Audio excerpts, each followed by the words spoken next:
Appreciate this opportunity of being able to do this lesson. Brother Jeremy had asked me to just do somewhat of a introduction of our Articles of Faith, the New Hampshire Articles of Faith, 1833, and I've got quite a bit of material. So if you'll sort of pardon me, I'll try to. I'm going to have to sort of go through it a little bit quickly. But anyway, we do want to look primarily about our confessions of faith that we have, and a lot about the purpose of our Articles of Faith. And we know that they were, of course, written in 1833 by John Newton Brown, and in that time frame there was some would say some issues that was going on, and so there was definitely a purpose for these new Articles of Faith. So we'll go ahead and just get into it. As of the 1780s, many of the Baptists had begun pulling away from some of the hyper-Calvinist doctrines that had been embedded within many of the Baptist churches as far back as mainly the mid-1500s. Between this issue as well as some other enticing false doctrine that they were now facing in the early 1800s, the New Hampshire Baptist Associations felt it needful to draw up a set of articles more fitting for the time. And D.B. Ray, in the book of Baptist Succession, I quote him saying this. He said that in these latter days, speaking of the 1830s, these confessions of faith have become more necessary from the fact that many opposing parties professed and believing in the Bible, but yet they are opposing. He goes on and says that the Savior prayed for all of his disciples that they might be as one, but this design of oneness was not simply to assemble a mass of persons holding all sorts of doctrine, but that ye may all speak the same thing, and there be no divisions among you, but that ye be perfectly joined together in the same mind and the same judgment. D.B. Ray goes on to say that in order to have this oneness in mind and in judgment, it becomes absolutely necessary for those churches who desire to dwell together in unity to express themselves in regard to the leading points or fundamental doctrines of the Bible. So there was certainly a need that was seen during this time frame. Now, as far as the writing of the articles, it was in 1830 that a committee of three was selected and drawn up to present such articles to the following year to be considered to the New Hampshire Convention. The committee, being a Brother Williams, a Brother Taylor, and a Brother Person, Person, had failed and to complete a unified set of Articles of Faith the following year. So the association then appointed Brother Person to complete the work and to present it in the year of 1832. Brother Person had seemed to have completed the articles, but for reasons unknown to myself, they apparently were not accepted. So then, as of that year, being 1832, the associations there in New Hampshire, they called John Newton Brown from Pennsylvania to pick up the task. And so in 1833, the following yearly meeting, Brown presented 16 articles that were approved and recommended to the individual Baptist churches for adoption. These articles became even more widespread after they became more widespread after John Newton Brown had wrote up he'd come up with a church manual. It was called the Baptist Manual, and in the manual he had his 16 articles, and then he had added 2 more articles, and he had added the article of repentance and faith as well as the articles of sanctification. So now these 18 articles, and I actually have a small copy of his book. This is the Brown's Church Manual. that has the 16 articles, and then the other 2 that he had added in it. So now then, these 18 articles became mostly the most widely used confessions of the Baptists in America. John Newton Brown also had drew up the church covenant that most of our churches of today have hanging on their wall. So in 1867 then, J.M. Pendleton drew up a more thorough church manual, which also has the 18 articles as well as the covenant that John Brown had written. Brown's manual was absolutely sound, just wasn't as thorough. Pendleton's manual of 182 pages, and most of you certainly are familiar with it, but this is the Pendleton manual, has 182 pages, where the John Newton Brown's just had 47 pages. So they were both sound. It was just that Pendleton's was certainly more thorough. So John Newton Brown was actually born in New London, Connecticut, and he died in Germantown, Pennsylvania in 1869. And I actually had the privilege of going to both places just a few years ago.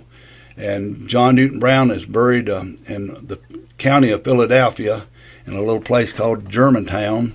A pretty rough little area, and it's a real old church building there, still some kind of a Baptist, but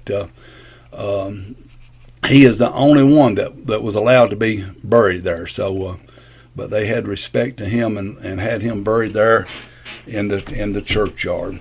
So the Articles of Faith, like we said, they were requested as early as 1830, seeing a need for them, and then they were completed by John Newton Brown in 1833, and then with the little Baptist manuals that was adopted, especially the Pendleton's manual of 1867.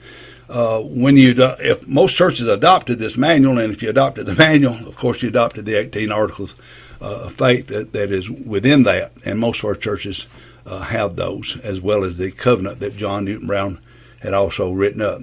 So we can say the origin of the Articles of Faith and who had penned them down, but we want to look more toward the purpose, the purpose for them, and there was multiple purposes. One thing in Articles of Faith is to point out our biblical standards. They are somewhat of a declaration for what Baptists truly believe, and certainly they're a good tool, especially for young converts, to study and to learn for their own convictions. Because when you study the Articles of Faith, you'll find at each article you have a list of biblical references that really makes it easy and a benefit to be able to study the articles. And I would advise you, anyone, to study those Articles of Faith, especially young converts, and draw up your own convictions on these. The Articles of Faith, in a lot of ways, help to actually preserve our history. If, for example, if you was to want to know what the Baptists believed as far as the preservance of the saints in 1620, well, you can't just necessarily go pick up a good history book and just find that, but by going back to their Articles of Faith, it makes it a great benefit being able to keep up with our history, and that is very needful. That's a big benefit with the Articles of Faith, and certainly the Articles assist in the prevention of allowing a lot of false doctrine from creeping in, as they actually point toward our unified biblical standards that we hold to. The Bible alone has always been the true standard for each Baptist church. Articles of Faith are merely fundamental doctrines that are drawn and gathered from the Scripture to assist and to maintain a unified body of baptized believers by pointing to the standards written within the Scriptures.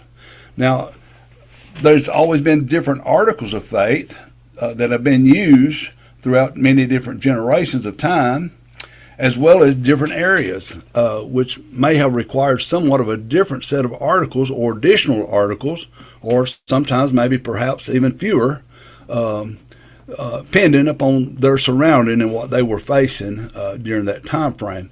For example, prior to what we would call the Great Reformation period, mostly started in the mid-1500s, even though there were reformers well before that, yet a massive number began following those such as Martin Luther and John Calvin as they protested coming out of the Roman Church. Luther had actually started a Lutheran church in 1530. The Presbyterians was founded through John Calvin in 1541. Church of England, a massive number came out of the Roman Church with the Church of England in 1534. The Congregationalists come out in 1602, and so on as these Protestant denominations rapidly developing, and yet they maintained much of the false doctrine from their mother church. Now they begin to establish themselves even around Baptist communities.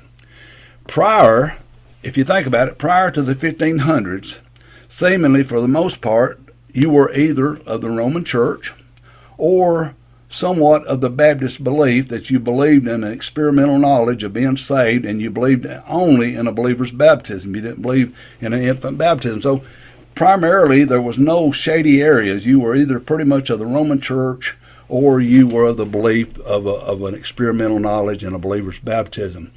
So now, during this 1500 period, as you can just imagine, as these this becomes enticing. But you can only imagine now that as a Baptist, you might say for the first time, they have neighbors who have pulled away from the Roman Church. No doubt, many of them truly been saved and born again. This had to be somewhat of an excitement as well as enticing for the Baptists. Yet this excitement would certainly bear out to be shortly lived. Many of these, such as the Presbyterians, may have truly been saved, and yet they held steadfast to their previous doctrines, such as infant baptism, as well as predestination theory that was taught by their founder, John Calvin. Such became very enticing to some of the Baptists, especially with their hunger and their desire for fellowship.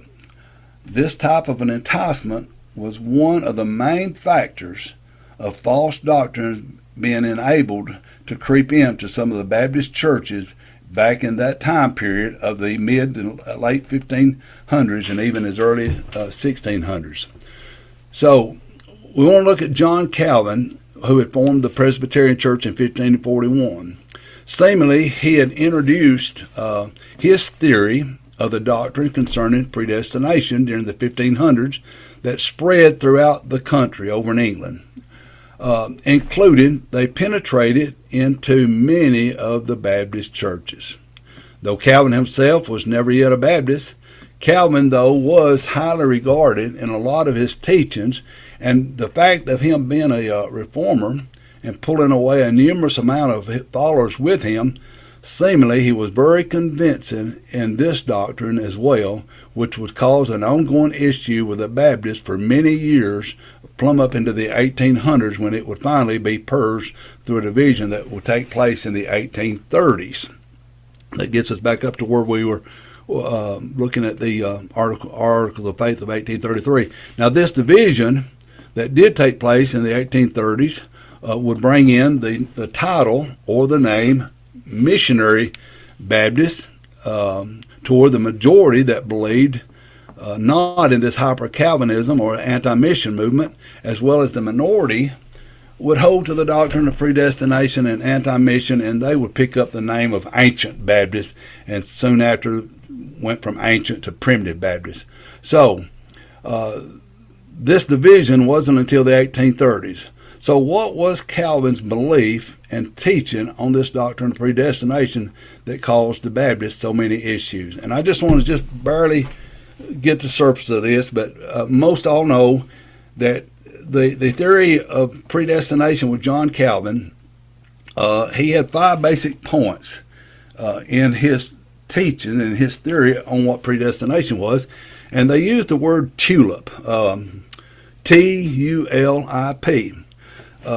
T stood for a total depravity, and he believed that in this hyper-Calvinist that we refer to it as, that the man was totally and completely helpless, and that he had actually lost his free will in the Garden of Eden, and there was nothing that he could do about being saved. It was all completely a work of God.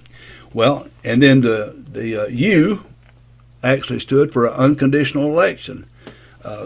Calvin's theory was that if you were elected to be saved from before the foundation of the world, it was unconditional. If you were elected, you was absolutely going to be saved unconditionally or regardless, and that is referred to as the unconditional election. And almost as a robotic type of a thing, but nevertheless, that is what he taught. And the L stood for limited atonement, believing that the atoning blood of Christ was not for the entirety of the world, but it was for the elect, only the elect from the foundation of the world. He believed that, let's say, the I stood for irresistible grace. He believed that we could not resist the grace of God, that we could not resist conviction. When conviction comes, it was going to bring you to repentance regardless, and that it was an absolute thing. You could not resist the grace of God, and I certainly know that we see a lot of these things a lot different than what John Calvin taught. And I think of Deuteronomy in 30th chapter where it says, God says, "I've set before thee this day life or death, blessings or cursing. Therefore," he said, "choose life that thou mayest live." So we believe that we have a choice in seeking the Lord or not seeking the Lord, and the preservance of the saints that we believe in. The P stands for the preservance of the saints. So that is basically what the theory of predestination that John Calvin taught it as to be. And I think that the thing is the confusion on predestination. In predestination, you'll find the word in Romans, and you'll find it in Ephesians. But what that theory of John Calvin was that God willed for some people to never be saved, and we certainly don't believe that was God's will. But anyway, we want to try to move along. I want to bring us over now as the church has come over to America, and the church has actually started an association, and we want to touch on that just a little bit. But there was a few churches that began coming across to America as early as 1638, like with John Clark and some of them. But it was until 1707 there had not been an association established on American soil, such as was many associations in their mother country of Wales and England. So in 1707, there was 5 churches that had gathered representatives from each church, and they formed the Philadelphia Association. This association basically adopted the methods of the London Association as means of establishment. It wasn't until September of 1742 that they actually adopted what was called the 1689 Articles of Faith, which actually Ben Franklin had drawn them or printed them up for them in 1743. These 1689 Articles of Faith were those from their mother country, England, and I've actually got a copy of them. This is the 1689 Articles, and they were first written in England, and then they were redone in 1689, and now then they are adopted in 1742 here in America by the Philadelphia Association. So these articles of the Philadelphia Association had this hyper-Calvinist within it. So we don't like, our history, our churches have never been perfect. They're not perfect today. But we can't discard the fact that we've had errors, and we today still have errors. But it's sort of like some of these monuments that people are trying to tear down, maybe of some bad memories of history, but yet history is still history, and you can't just diminish it, but we can learn from it. But within these 1742 confessions of faith that are adopted here now in America, I want to read just a very small portion of Article number 3, so you can get an understanding of this hyper-Calvinism. But in Article 3, it says that some men and angels are predestinated or foreordained to eternal life through Jesus Christ.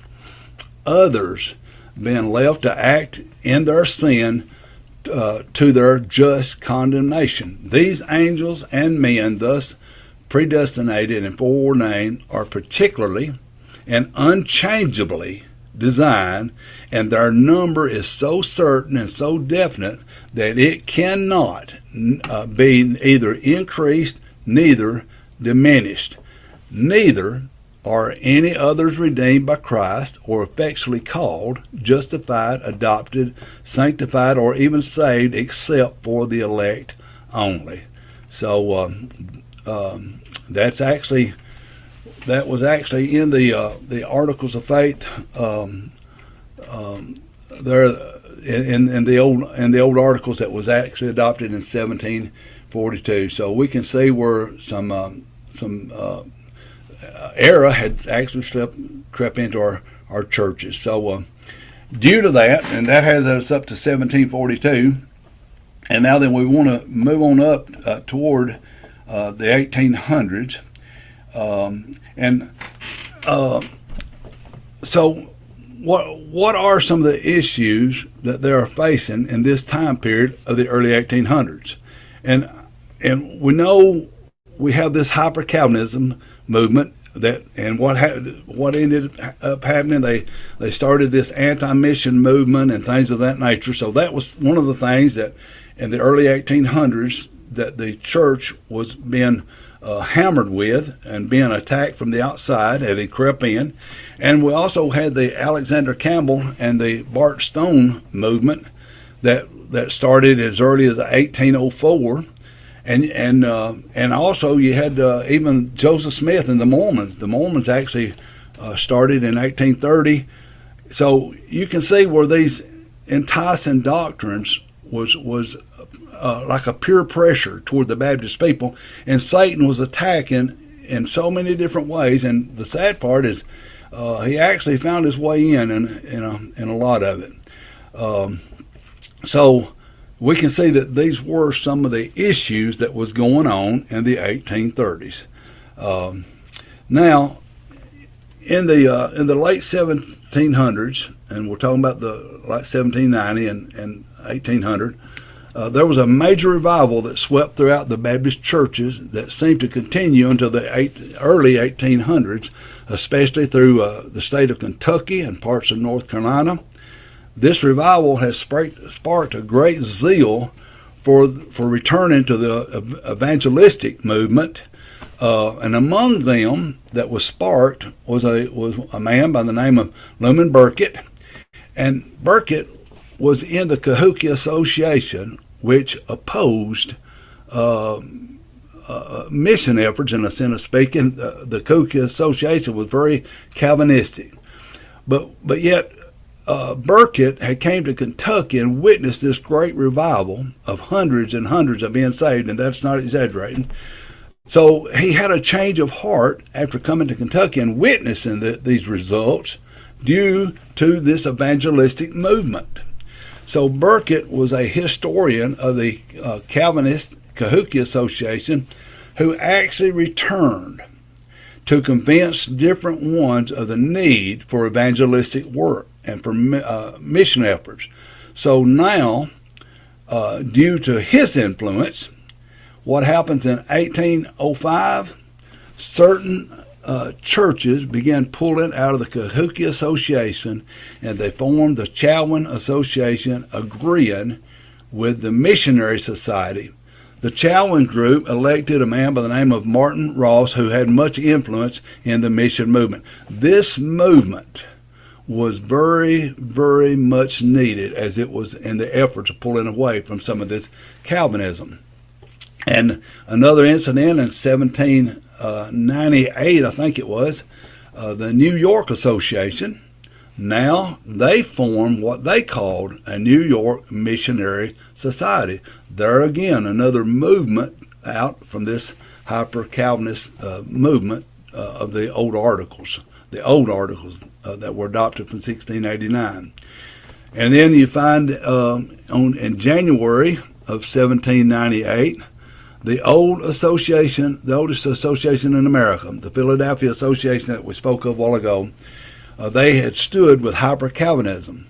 But now, not only do they form a missionary society to support mission labors, but they begin corresponding with Baptist churches of other states looking to cooperate in the mission work.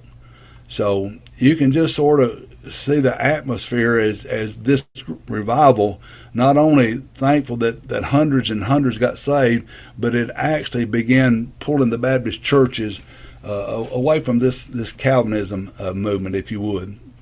Another incident was in 1814 that through much efforts of Elder Luther Rice, and he is well known, as well as others, a mission society was formed with the Baptist associations from 11 different states as well as the District of Columbia. This mission effort would be referred to as the Baptist Convention for Foreign Mission. I mean, it's just like God had lit a fire under these people, and they were finally returning back to what they used to hold to. Of course, you still had the Charleston Association, the Cahokia Association that somewhat maintained this hyper-Calvinism, so it wasn't everyone that was won over. Now, this revival period that was from the 1790s through the early 1800s would bring a lot of Baptist churches as well as ministers out from underneath this hyper-Calvinist. G.W. Pascal states from his point until the actual division that the term missionary and anti-missionary would be the term to identify the associations one from the other. Due to all of this, a coming division was going to happen, and apparently it may have been actually needful. For over 300 years, since the 1500s, the Baptists had controversy over this hyper-Calvinist doctrine that had found its way into many of the Baptist churches back in the 1500s. For the missionary Baptist churches, this coming division would be somewhat of a growing pain, yet in ways seemingly very much welcomed as well. So now, as early as 1832, and we can see all the time frame working around the early 1800s as these articles of faith are fixing to be drawn up, and you can sort of see the purpose. But as early as 1832, Baptist churches began picking up the name Missionary Baptist. You won't find the name Missionary Baptist. You'll find their doctrines all the way back, I believe, to Christ. But the name itself, Missionary Baptist, you'll not find it until the early 1800s. In 1832, as early as 1832, many started picking up the name Missionary Baptist, as well as the minority would pick up the name of Ancient or becoming Primitive Baptist. So we know that the Primitive Baptists, even to today, still hold on to this hyper-Calvinism.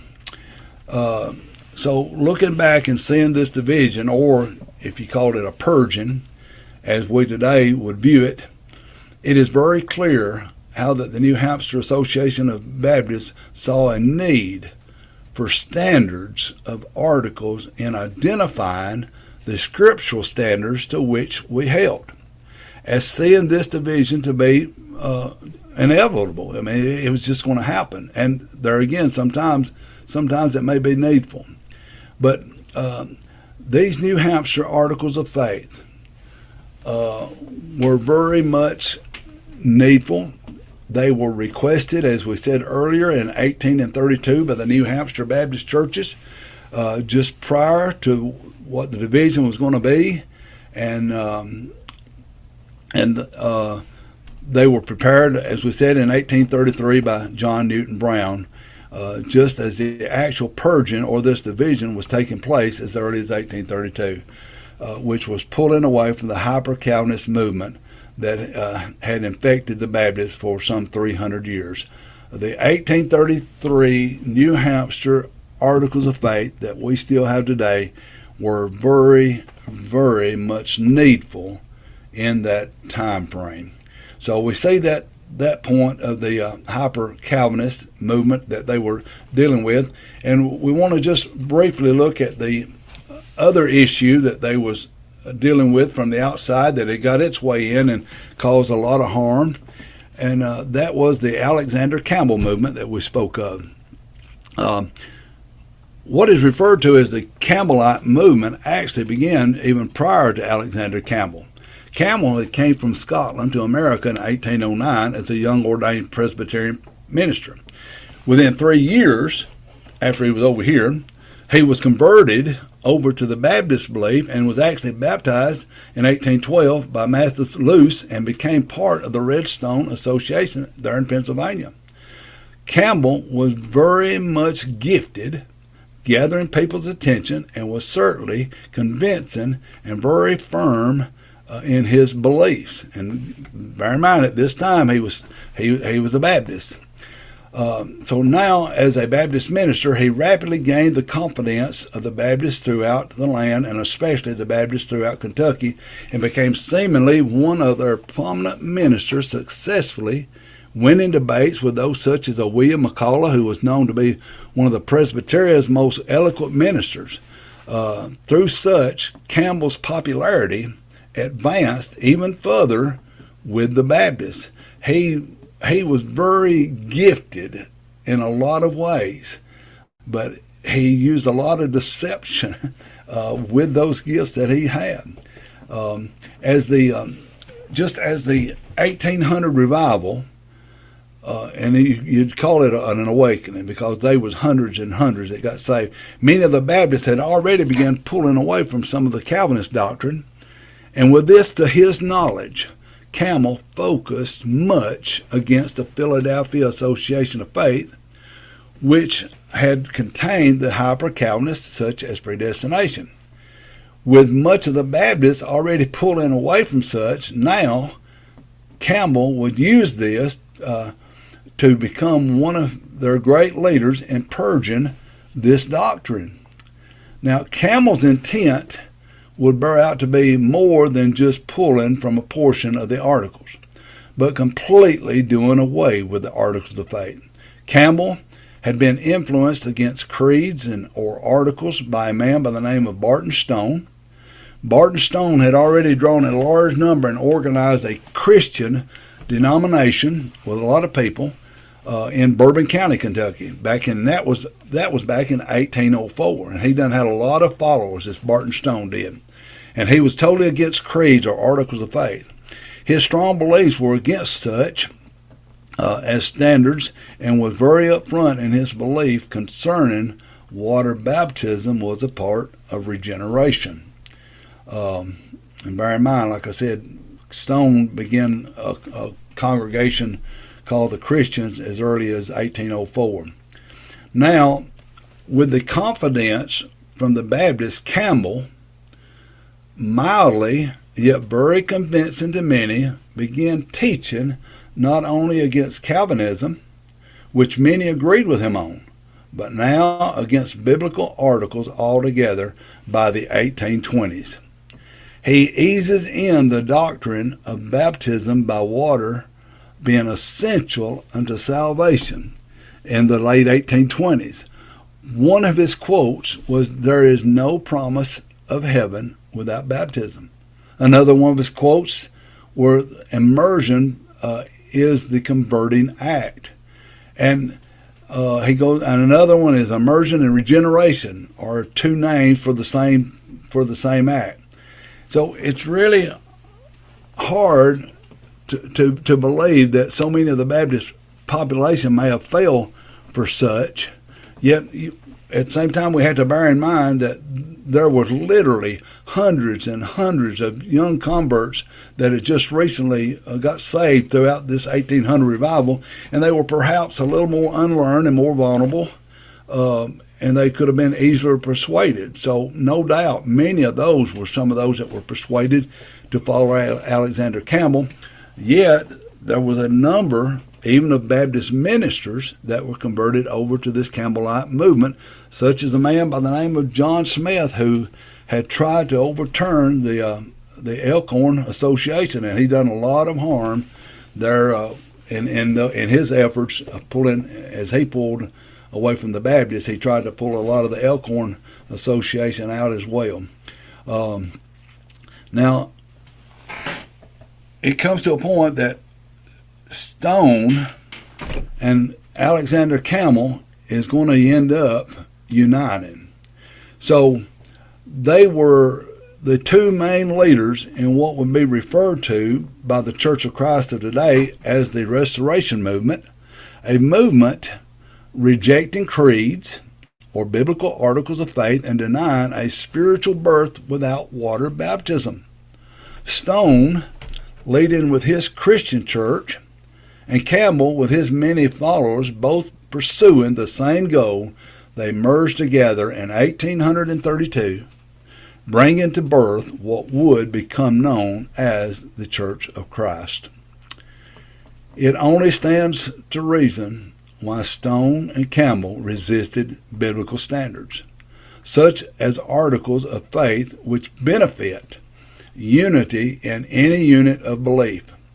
These articles of faith which the Elkhorn Association had adopted played a major role in preventing those such as John Smith from completely overturning the Elkhorn Association. Bearing in mind at this time frame, Baptist was for the most part dominant in Kentucky, and here's a staggering number that was taken from the different Baptist associations. As they totaled up, the Baptists of Kentucky lost a total. And now, like I said, these numbers are staggering, but the Baptist Association of Kentucky, in their minutes, total up a number of 9,580 members that they lost to the Alexander Campbellite movement, just between the years of 1830 and 1833. These were not just members in some cases, but in a few cases, entire congregations converted over to the Campbellite movement. And I know that these numbers, 9,000, that's almost 10,000 people. It's just hard to imagine. But the Baptists in Kentucky lost about 10,000 people just within 3 years to this Stone and Campbellite movement. So they merged together in 1832 and started what, as we said, is known today as the Church of Christ.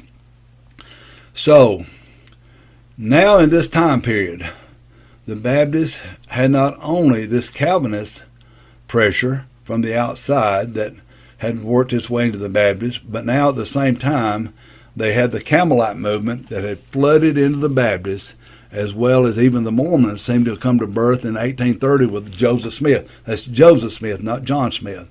Joseph Smith had started the Mormons, if you would, in 1830, and just more peer pressure and more enticement to the Baptist people. So we just have to wonder, with all of these attacks on the Baptists from the outside, primarily from 1804 to 1832, could this have possibly been the God-sent purpose that weighed heavily upon the hearts of our brethren of the New Hampshire in 1830, that these new set of articles of faith were much needed in this time period pertaining to all that they were facing at that time? So, in studying the 18 articles of faith that we now have, the 1833, such article as number 6, you'll find that it diminishes this hyper-Calvinism of a limited atonement, and it upholds that salvation is made free for all. And Article 14 actually denounces the Stone and Campbell movement, who had taught that water baptism was essential for salvation. So with little doubt whatsoever, these articles would assist very much in unifying and holding the remaining of the Baptists in such a time that was desperately, desperately needed. So I know this may have been a little bit off subject somewhat, but I hope you can at least see the purpose of the Articles of Faith, that they are to help unify the Baptist people. And certainly I have to wonder, had it not been for these brethren coming up with these Articles of Faith in the 1830s, as many as they had already lost, how much they had to have assisted in maintaining the remaining Baptist people.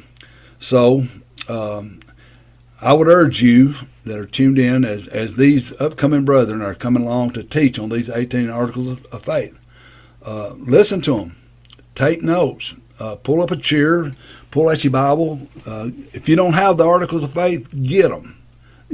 And I just challenge you to get into those articles and get in there and look at all those biblical references, look them up and study those things.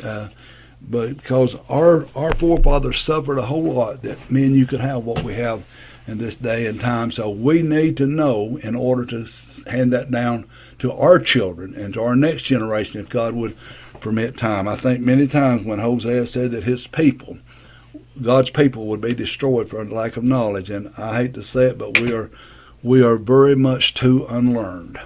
So I appreciate the Articles of Faith. I appreciate John Newton Brown. I appreciate those New Hampshire churches that had I believe it was a God-sent need, a burden that these articles were drew up, because you could see where they were needed in that time frame. So appreciate you tuning in, and I hope somehow you've got something from it. I'll at this time, I guess, turn it back over to Brother Jeremy. I appreciate him as well, but turn it back over to Brother Jeremy.